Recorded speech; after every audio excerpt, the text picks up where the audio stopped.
xew jamono comme tous les mardis Ibou Fall la ñu ciy dalal Ibou Fall maa ngi lay nuyu bu baax a baax di la ziar te amaan mbégte ànd ak yow ci waxtaan bi. Mohamed maa ngi lay nuyu di nuyu say kilifa ndax nga xam li ma la waxul di nuyu auditeurs yeeg internautes yeeg téléspectateurs yi. ñu ngi lay ziar bu baax. naka suba gi. ah waaw comme ñëpp rek. ayca xew-xewu jamono nuyu ziar bu baax a baax ñi nga xamante ni ñu ngi ànd ak ñun jamono ji fépp ci biir réew mi. ci Sénégal di ñu topp ci suñu fréquence yu wute yi wala ñu nekk bitim réew di ànd ak ñun ci suñu application bi. suñu internautes yi également ci suñu page Facebook di iRadio Sénégal ziar nañu leen bu baax a baax tey bokk na ci ay ponk yi ñu war a waxtaanee. xam nga président Macky Sall mu ngi New York depuis barki démb. ndax assemblée générale des Nations Unies bi nga xamante ne dinañu ko amal niki tey sax moom war na jël kàddu bu benn waxtu tegalee ay simili ci discours bi nga xamante ni war na ko fa def foofee. ca Nations Unies mais ñu gis ni keroog dañu ko accueillir ci benn accueil boo xamante ni xëy na doonul bu mu doon xaar trop rawatina partisan yu Ousmane Sonko yi waa Pastef taxaw hué ko yuuxu ko yor seeni slogan yoo xamante ni également teg nañ ko ci deram nan nga jàngatee forme de manifestation boobu. En fait man on revient toujours ak fi ñu jóge woon rek. li ma jaaxal mooy le niveau du débat politique. le niveau du au débat Sénégal politique, voilà ouais. parce que vraiment suñu tolloo foo xam ne ay yuuxoo ki ay ñun on a des problèmes sérieux. Ah oui Mohamed Sénégal file que les peut-être 10-20 prochaines années avec tous les enjeux du gaz, du pétrole, avec tout ce qui se passe dans la sous-région, le débat politique devrait être fixé sur les dangers qui nous guettent et les solutions vraiment qui peuvent y faire face. Mais di yuuxu et c'est le prolongement un peu des concerts de casserole ak yooyu. ay xëppanti kii ay saagante ay non on est vraiment arrivé au ras des pâquerettes quoi.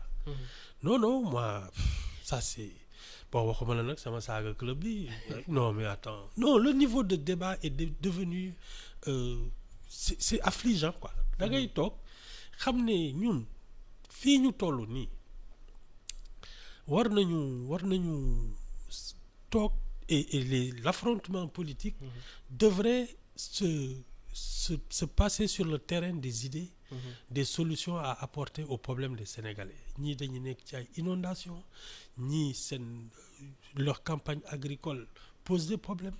Il y en a qui chôment, les gosses prennent des pirogues ak yooyu pêcheurs yi gisatuñ jën. Mais attends. Mais débattre sur les priorités. Mais débattre sur les priorités, l'effondrement de l'école et de l'éducation nationale, les problèmes de santé. Mais loolu mooy waxi politique. Mais taxaw ci mbedd New York yi di yuuxu mais à quoi? Et tu sais même au plan diplomatique.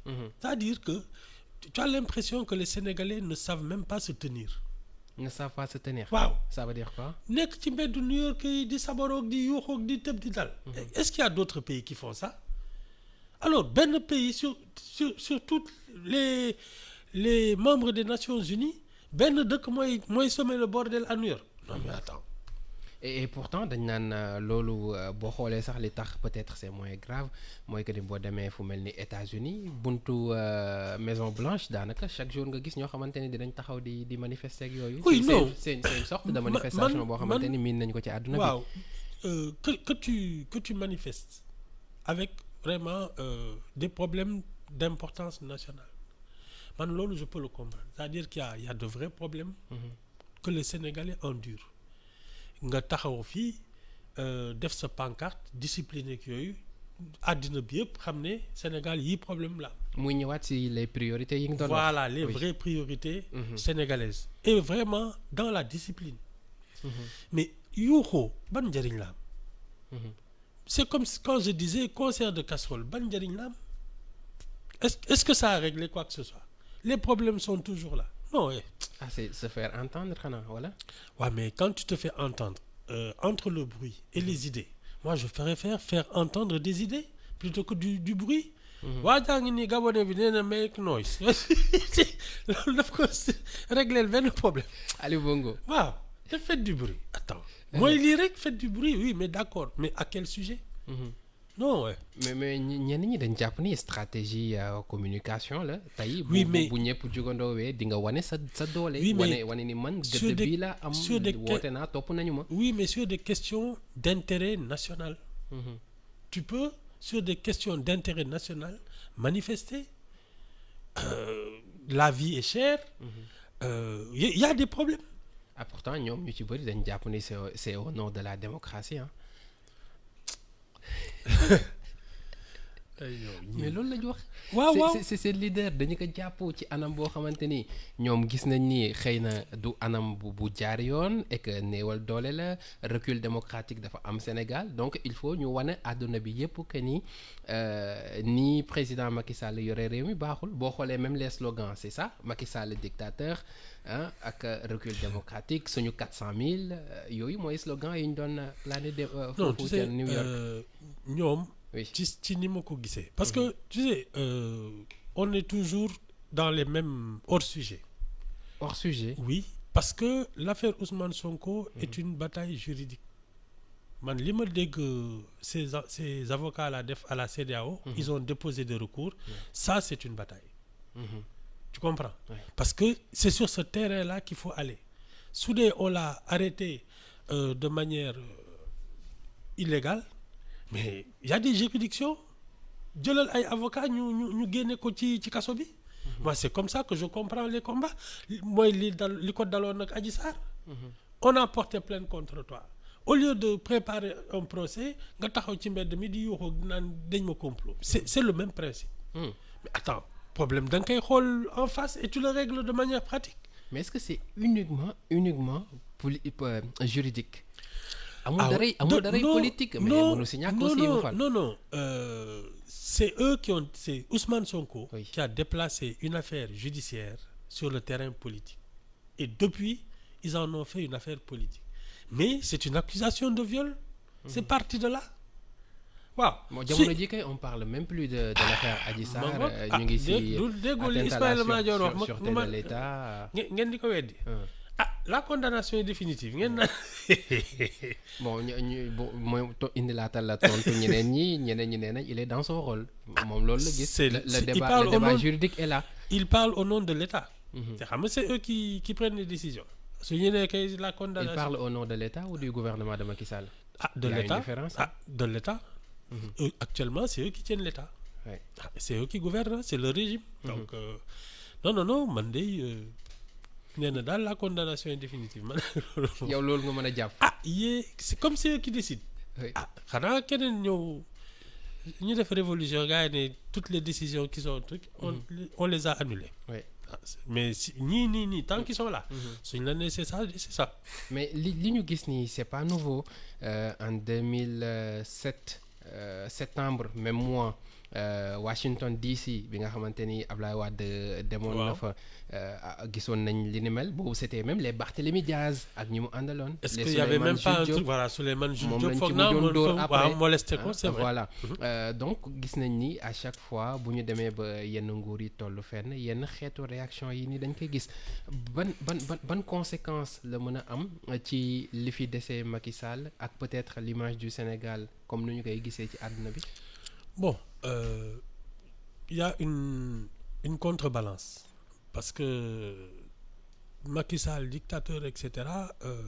Le Sénégal est une dictature le recul démocratique ak yooyu mais il y a quand même un président de la République sortant qui ne se représente pas.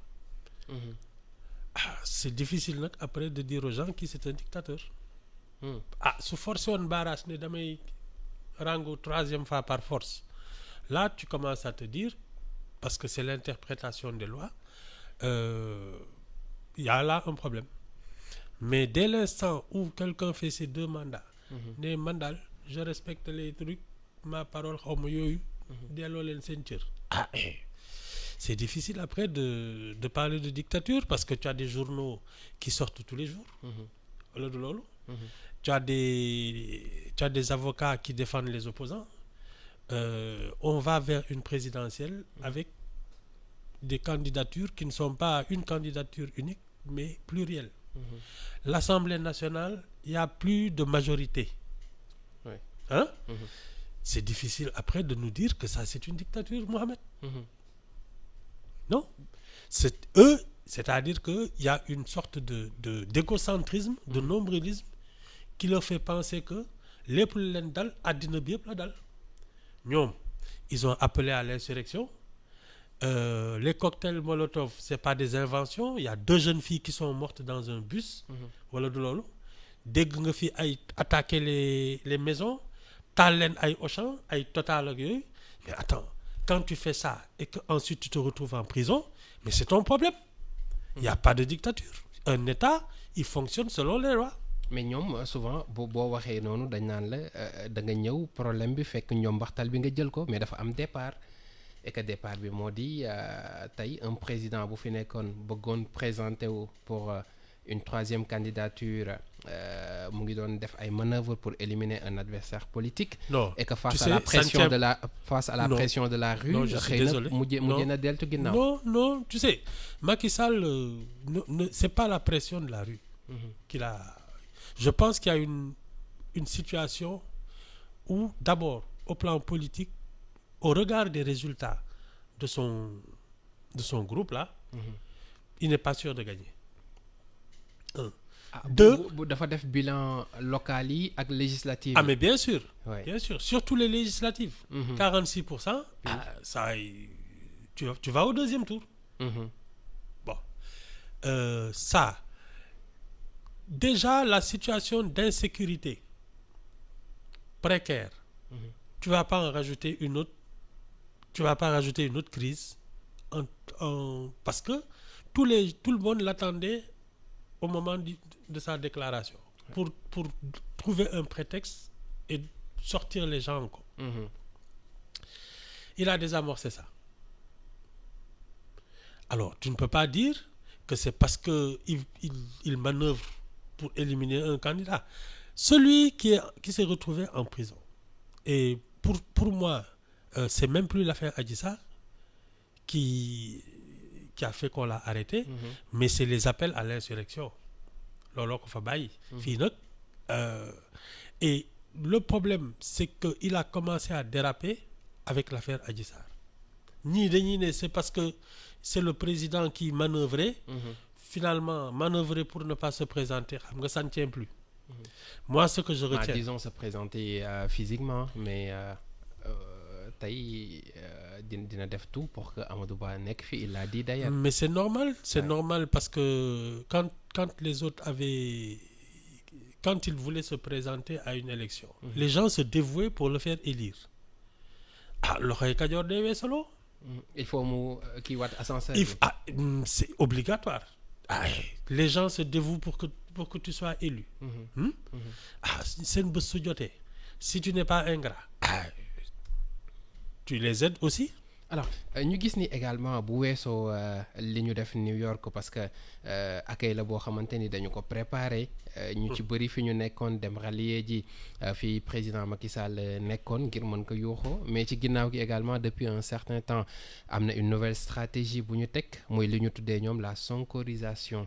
maanaam fépp foo xamante ni ñu ngi fa. bu ñu dajaloowee il faut tur bi di jub. ñu xamal que ni ka daal moom moo fi nekk moom moo fi nekk ba léegi bi ñu jugee ci rapport de force bi sur le terrain maanaam xeex bi jàmmarloo ak takk der yi. gatsa bi. waaw voilà jamono ji ci boobu la ñu nekk lan mooy expliquer changement stratégie boobu noonu. C'est que d'abord il y a eu l'épreuve de force, ça n'a pas marché. dañ ko perdre. Bien sûr, toi aussi. Je t'ai dit, graduellement, on a démoli le mythe. La première fois, c'est qu'on a brisé la vitre de son véhicule. Génne ko dugal ko ci oto yóbbu këram. Deuxième fois, muy dem tribunal, ñu génne ko otom dugal ko fi yóbbu ko tribunal dugalaat ko ci kii bi. ak yoonu Koungheul bi également. yoonu Koungheul bi nag moom c'était le truc. Dem jëli ko teg ko biir këram tëj koñ bi. kenn mënul manifester. Même ses avocats pendant 15 jours n'ont pas eu accès à lui. Donc l'épreuve de force elle était perdue. Bi ñu ko jëlee def ci kaso bi on a tenté le chantage affectif, disons-le comme ça. ay dañuy grève de la faim yooyu ça n'a pas marché parce que génne ko ci kaso bi. Léegi il cherche une autre formule. Je suis pas sûr que ça marche. bii di yuuxu rek. La seule solution c'est de préparer une élection et de la gagner. mais comment bu dee ñoom ki ñu bëgg a seen mbër jamono ji mën dama ne la oui plan B comment oui plan B dem élection gagner vous êtes aux affaires et vous commencez à dire waaw vous savez la justice n'était pas un truc génn seen waaj ci kaso bi dugg fii génn fële ak yooyu loolu daal moo fi wax ci. donc il faudrait mieux jamono ji ñu réfléchir bu baax a baax à gagner leurs élections. génn si amuñu plan A plan B ba Z amuñu ko. bi ma leen bi may naan état kenn du ko song. ñu song ko. Gis nañ ko non xam nga y a qu'une seule solution c'est de gagner aux élections. leneen amu fi. mais jamono ji est-ce que nekkuñu ci bu ñu gisee surtout quelqu'un comme Guy Marius Sagna. gisoo dafa xaw a changer un peu attitude jamono ji. mu ngi wër ci àddina bi te xaw ma nag. lan daal mën naa la ko. il pourrait être le plan B de Pastef. gisuma keneen kuy nuru loolu. mais leen de mën naa la ko wax. kii ñu def député mu won son caleçon. damay ragal suñ ko fale président taati nen la mu yéen bon kii daal vraiment non de toute façon je pense que c'est ci man c'est peut-être celui qui a le plus de comment dire ça dans leur position d'extrême comment dire ça l'opposition radicale. C'est lui qui l'incarne le plus. Même par exemple l'image qu'on retient aussi mooy que bi ñuy jël Sonko di ko dugal di ko yóbbu kii les forces de l'ordre moom moo fa nekk di ko langaamook il s'est opposé physiquement nga xam ne c'est lui aujourd'hui l'incarnation un peu de la lutte de l'opposition radicale. Je pense que te moom foog naa son mouvement n'est pas dissous. Frappe France dégage. Voilà. Il fait partie de Yewwi Askan Wi. Je pense que c'est la figure la plus marquante de l'opposition radicale. Moom laa fi gis ñeneen ñi doo leen dégg sax. te jamono ji il paraît que Malick Gakou est oui moom mu ngi woon tournée jamono ji côté wa Louga la nekkoon. Et je pense que Guy Marius Sagna est en train parce que la diaspora quand même a beaucoup de poids justement dans le vote de l'opposition et j'ai l'impression qu'il est en tournée préélectorale pour mobiliser la diaspora. Donc il a des chances. D'être le candidat de Pastef. Oui, il y a eu Askan Wi. Ouais, frappe, il y a eu Askan Wi, ils vont trouver une autre formule mais apparemment c'est ce qui se dessine. Mais Yewwi Askan Wi est-ce que dinañu ko mën a nangu bu ñu xoolee tey peut-être li koy manqué moom mooy trajectoire politique parce que moom il était beaucoup plus activiste que politique. Mais l'activisme l'activisme est une forme de politique hein. Oui bon tu es dans l'espace public tu défends des causes ak yooyu non c'est une forme de politique peut-être qui est militante aussi c'est un peu voilà te ñoom ay panafricanistes lañu genre affaire yooyu non je ne vois pas xanaa ay kayitam bañ a mat mais ay kayitam ça veut dire ay quitus fiscal ak ay yooyu wala ñu boole ko ci arrestation arbitraire yi comme que ay léegi def ko ci kaso bi toog yooyu daal xëy na moo ko fay mooy ci dossier bu mag bi nga xamante ni keroog boole nañ ci Bassirou Diomaye. Voilà il peut maintenant lui il a une immunité parlementaire. waaw bu boobaa nag gars yi duñ ne est-ce que duñ ne bii moom mooy. gars yi yàgg nañ leen ne yéen a ngi sànq ay opposants ça ne les a jamais dérangés. déet bul laal gars yi dina ciix def ci kaso bi. nit ñi di xam di ximi. mais bu boobaa est-ce que du flagrant de trop wala am na yu fi gën a flagrant. mais je te dis enfin de toute façon il faut c'est dans les il faut pas l'exclure xam nga moom. si il a fait des choses avec ñoom nu mu tudd. ñoom Ousmane Sonko parce que c'est la même et c'est un truc collectif c'est Pastef. Bon tu me diras qu'il n'est pas de Pastef il est de Frappe xaw ma lan. Mais nii ma gisee nii. Ça va être difficile pour les autres là ay Déthié Fall ak yooyu. de mais ñoom déggatuñ leen sax.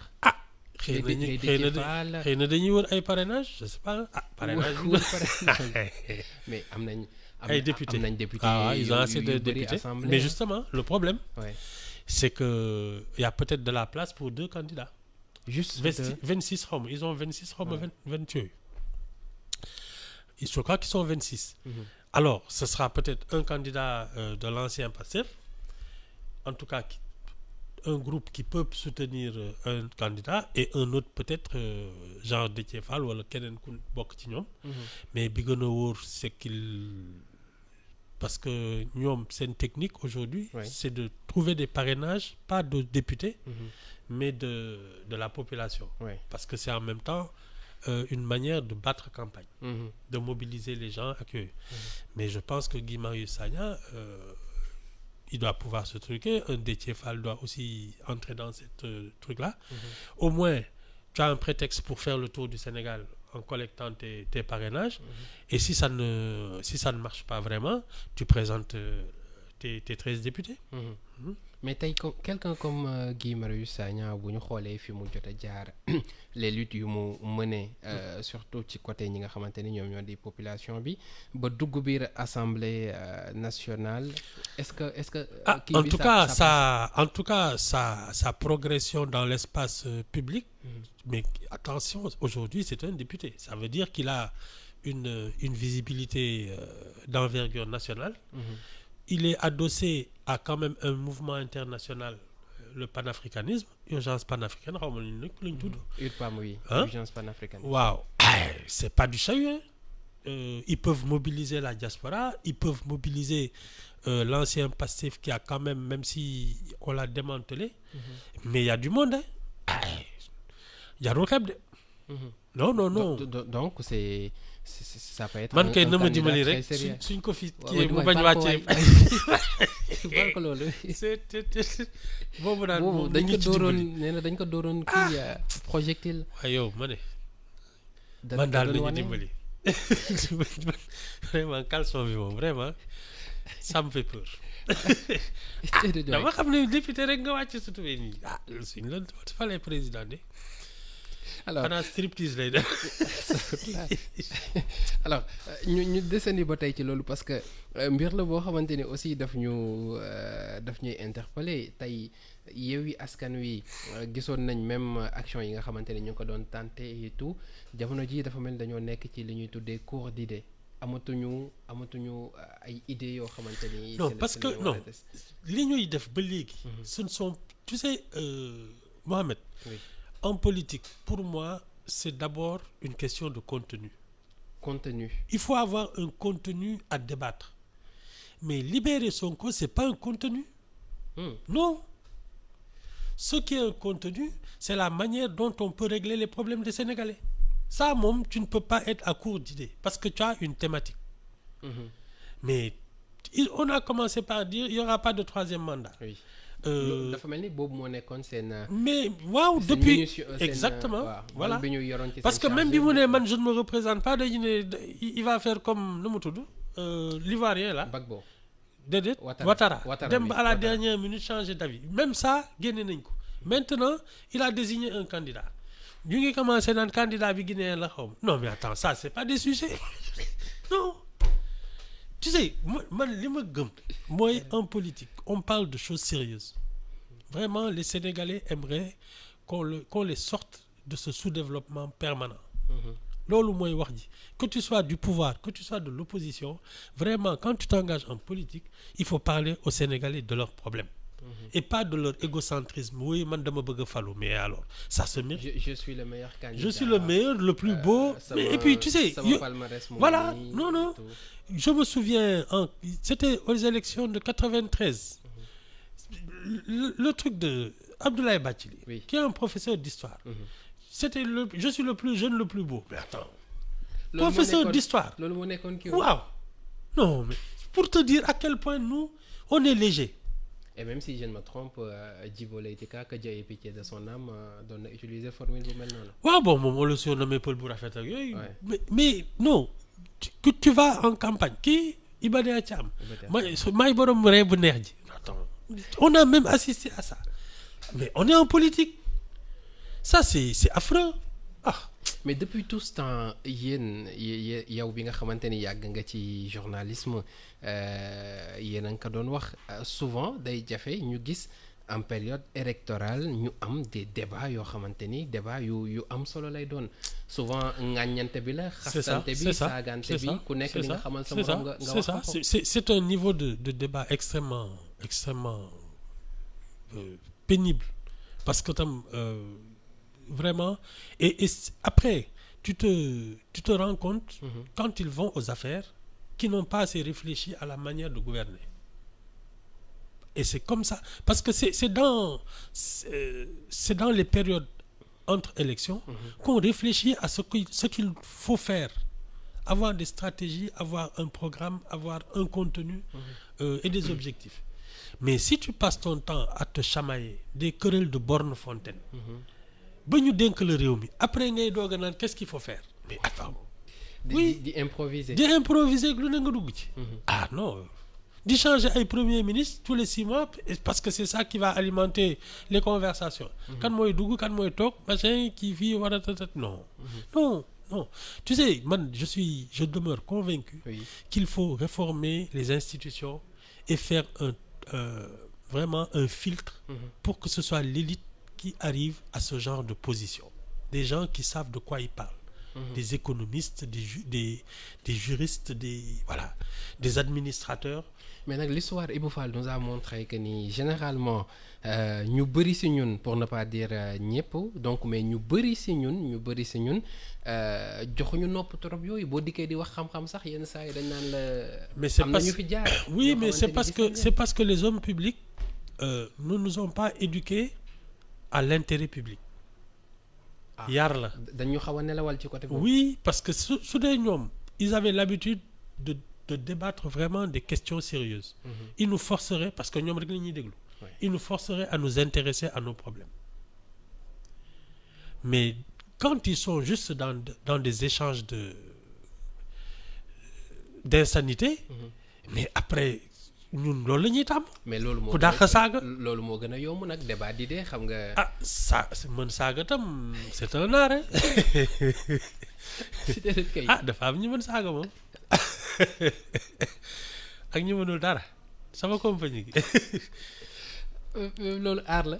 c'est un art moom. mais débat d'idées moo gën a métti quand même tey ni ñu koy defee ci yeneen dëkk yi bu présidentielle amee ñu am les candidats ñëw toog ku nekk dérouler sa programme expliquer ko mais fii même nos candidats là pour ñu expliquer la seen programme c'est tout un problème.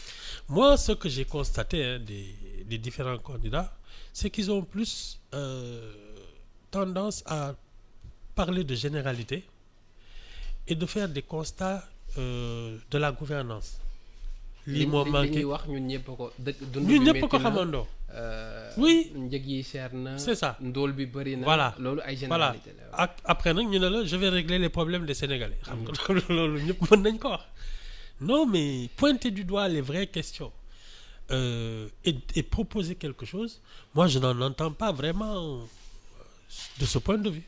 gars yi daal mën nañu ne woy dëkk bi neexul les prix sont chers les loyers vraiment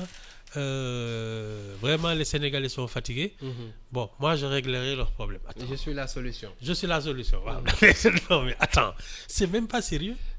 Non ils n'ont pas bossé c'est-à-dire que ils veulent juste identité remarquable quoi. ñoo taxaw ñu xàmme la nga costume daal di kii defar oo bi ak yooyu non.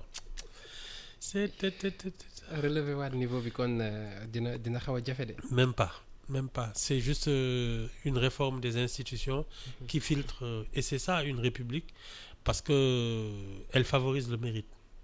Ça veut dire qu'elle va faire elle va creuser l'écart entre ceux qui doivent être au bon poste et ceux qui ne doivent pas y être. C'est ça les institutions. Elles permettent.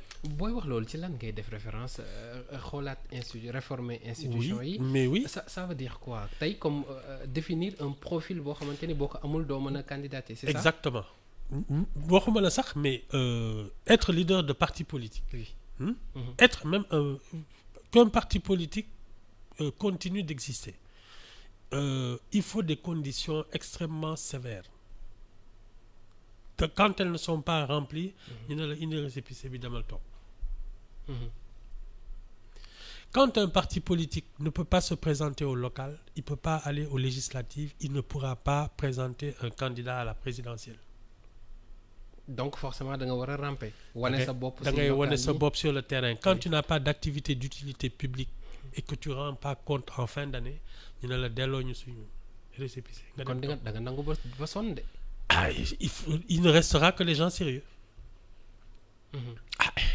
C'est ça. Ou les grosses machines électorales yi nga xamante ni ñu ngi fi depuis un certain temps. Non, tu sais, même parce que ce sont des machines électorales, mais c'est pas encore des partis politiques. Et il faut exiger ça d'eux. Ay partis politiques. Ah oui, qui parlent d'abord,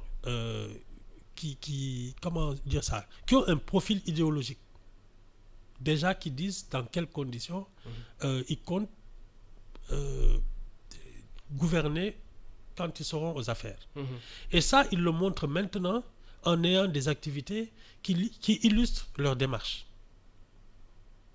Et que ça se justifie. wane ne ñun ci lii la ñu tënku. bu ñu yoree réew mi nii lañ koy doxalee. Exactement. boobu xanaa dañuy delluwaat ci idéologie yi nga xamante ni ñoom la ñu xamoon. Non, je pense non, c'est pas ça. C'est que juste ça force au moins les gens à avoir un regard sur l'actualité, sur la société, sur les problèmes des Sénégalais et tenter d'y trouver des solutions. Man loolu laa gën a gëm. C'est pas ay affaire où je suis libéral wala je suis ça moom ce sont des histoires. Oui. Non, ce qu'il faut, c'est avoir une démarche qui tend à régler les problèmes des Sénégalais. D'abord, à prouver que tu es d'utilité publique, tu comprends ce qui se passe dans ce pays et que tu y apportes tes solutions à l'échelle de partis politiques. Et ensuite, c'est ça les propositions qui vont permettre d'aller aux élections locales, législatives, et ensuite à la présidentielle. L'autre cas d'espèce, c'est pour moi la société civile. Le Conseil économique et social. Oui, c'est Wolof. Waaw. Conseil économique et social bi. Il regroupe tous les corps professionnels, les ordres, les associations, tous les mouvements non étatiques, avec les trucs. Ñooñu, ils doivent être, par exemple, ci man. Parce que ce sont les vrais professionnels, c'est les acteurs de la vie économique et sociale. Oui.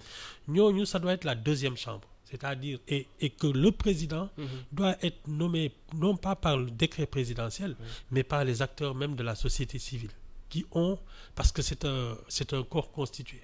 bu boobaa xanaa da ngay xoolaat société civile parce que à chaque fois bu ñu waxee fii nga ne ma non li ñu am nii moom. nañ ko tuddee leneen la dul société civile. Voilà waxuma la ñi man ñi ma lay wax mooy les syndicats. Je te parle des ordres professionnels. Je te parle par exemple les agriculteurs doivent avoir des représentants. Le monde sportif, le monde culturel, toutes ces choses-là, le monde du travail. Les industriels ñoom ñëpp war nañu toog di wax ci dëkk bi quand le gouvernement présente un budget. day jaar ci ñoom ñu ne lii jaar na yoon wala jaarul yoon doog a dem Assemblée nationale. Moi je pense que c'est comme ça que ça doit fonctionner. Mais bu boobaa xanaa da ngay supprimer quota bi. président bi di am ngir tabbu.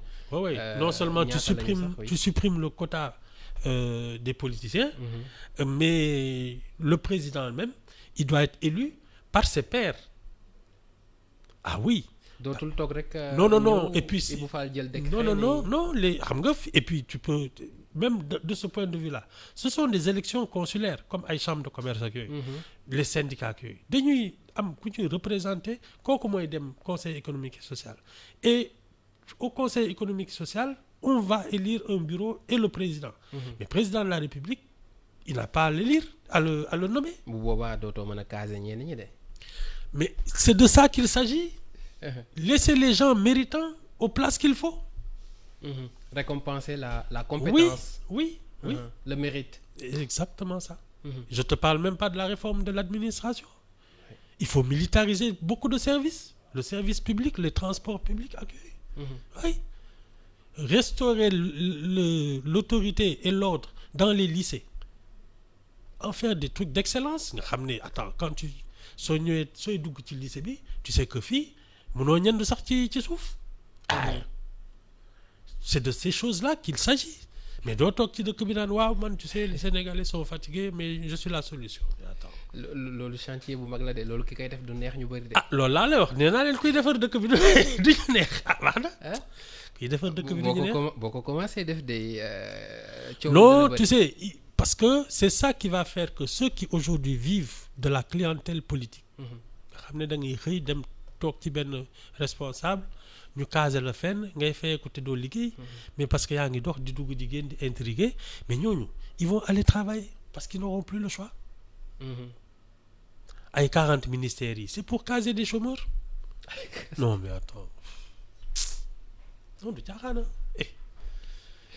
c'est des emplois fictifs. caser des chômeurs. ah oui 40 ministères. pour alors ñu jeexale ak beneen point bi muy Benno Bokk Yaakaar keroog sûrement suivre nga Abdoulaye Daouda Diallo déclaration bi mu def. ginnaaw bi ko président Macky Sall recevoir yenn quotidiens yi xamle woon ni xëy na déggoo amu ci trop keroog. ñëwaat na ci ni nga xamante ni noonu la fas yéene doxalee. jàppale Benno Bokk Yaakaar. mais déclaration boo xamante ni quand même. dafa tey xel. xawuta bizarre wala. ah lii xaw ma ndax yaa ngi fàttaliku élection française yooyu bi Jospin foog naa moo doon candidat socialiste bi. il n'est pas allé année la. dans les années 90 ay 93 xaw ma yooyu daal. d'accord période yooyu la Jospin daal. il n'est pas allé au deuxième tour. Chirac moo dem face à Jean-Marie Le Pen. dafa ne je suis allé voter Chirac en me bouchant le nez. dama ragal ne Abdoulaye Daouda Diallo loolu mu gën a métti di. Abdoulaye xaw ma naka. Abdoulaye Daouda Diallo il va voter Amadou Ba en se bouchant le nez.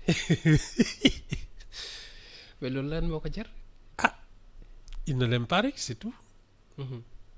ñoom ñoo xam lu ñu jotee mais daal xam naa ne il va ñàkk a pexe. mais loolu kay bu la ci naree fekk est-ce que ber sa yoonu bopp. non ils ont les mêmes intérêts. ils ont les mêmes intérêts oui ñii suñu daanoo nii. attends oula laajal socialiste yi bi 2000 passé. Ils ont regretté ça. tu perds le pouvoir c'est parti pour oui. Oui non fii mu nekk nii coow lay bare rek mais ils savent très bien que leurs intérêts sont liés. donc ils n'ont pas le choix. Ils n'ont pas le choix surtout que Macky Sall a pris la précaution de tenir l'appareil électoral donc c'est lui qui décide parce que c'est lui qui tient l'appareil électoral. ñoom ils n'ont pas eu la présence d'esprit dès 2019 de se dire si je veux aller aux élections je me prépare maintenant je prends mes responsabilités je crée mon appareil électoral dañu toog di xaar.